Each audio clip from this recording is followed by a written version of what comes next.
Praise the Lord, brothers and sisters. I'm your sister Faith Carol. I take this opportunity to welcome you all on board. I started this channel some time back, but the Holy Spirit laid it in my heart to activate it. I'll be using this forum to pray with the people, to teach the word, and to glorify Jesus. I would like to say that it's through the grace of God that I've reached this far. This year I passed through several tests. In February, I got myself in an accident,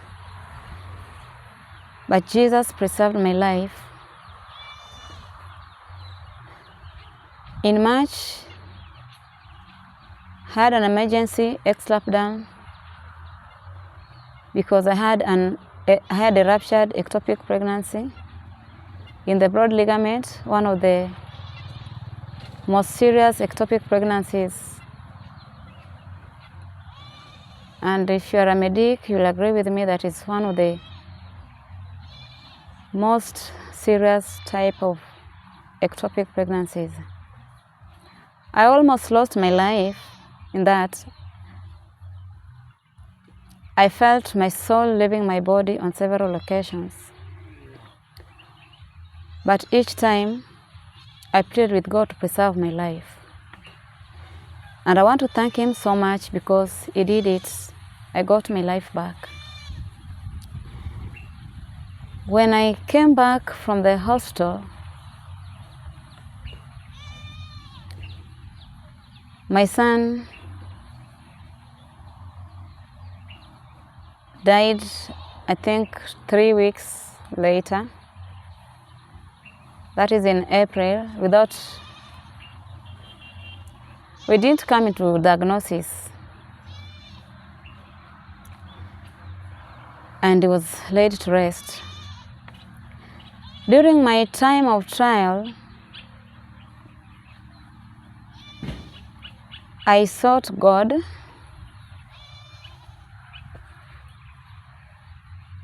I wanted Him to speak.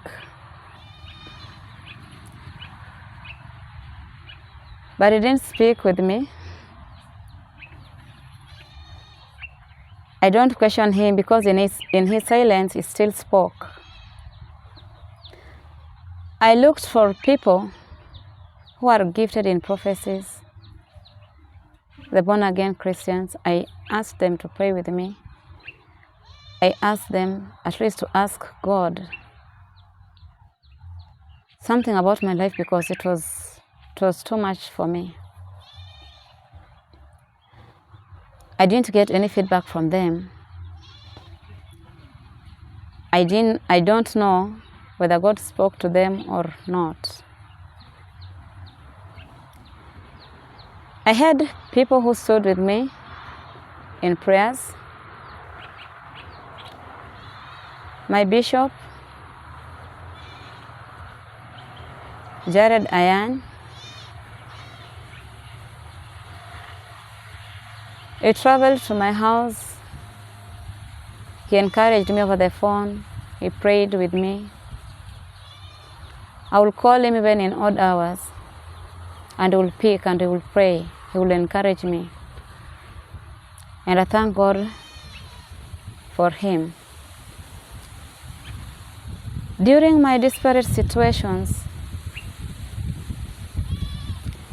after the death of my son, I kept on asking myself if I'm really born again. I kept on asking if I'm really on track. Until one day, when I was on my bed just meditating, Jesus appeared to me. I wasn't asleep, I was awake. And I heard a voice telling me to look up, and when I looked up, I saw his face. And it was within a twinkle of a second, looking at his face, he came and hugged me. And I felt at peace. And I told him to forgive me for having doubted that he was out of my life all this time. I felt consoled, I felt strong, and I gained my strength from then on. I know many people are hurting out there. Some are sick, some are depressed, some are going through a series of things that they don't know when they started or when they'll end. And for that reason, the Holy Spirit let it in my heart to start this. God spoke to me some 3 years back on the same, but I didn't know how to start. But now I'm feeling the urge so strong. And I told him I'm ready. I'll be available for prayers, live prayers, depending on the number of requests I get. But I'll try to be available once a week. If I'll not be able to make it in a particular week, I'll inform you in advance because of the nature of work I do.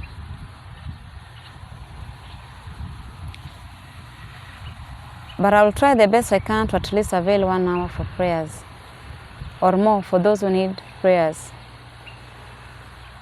On this channel, we'll be working together. For those who are born again and not yet filled with the Holy Spirit, for those who are filled with the Holy Spirit, for the strong and the weak Christians, I welcome you all on board. We'll be encouraging one another for the glory of Jesus Christ. I know on myself I cannot make it,